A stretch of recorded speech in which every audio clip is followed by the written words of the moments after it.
How to make your own GIF on TikTok on Android. This tutorial shows you how to turn any video into a GIF directly inside the TikTok app. First, open the TikTok app on your Android device and make sure you're logged in. After that, find any video you want to turn into a GIF. It can be your own or someone else's.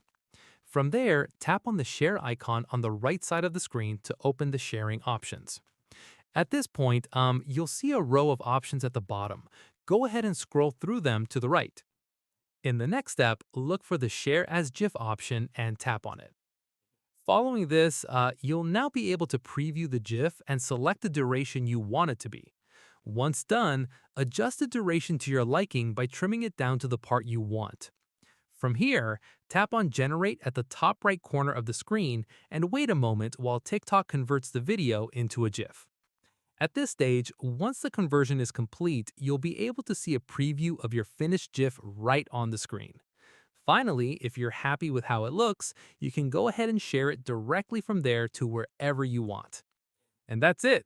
If this guide helped you create your own GIF on TikTok on your Android, give it a like, subscribe for more TikTok tutorials, and tap the bell icon for updates. See you in the next one.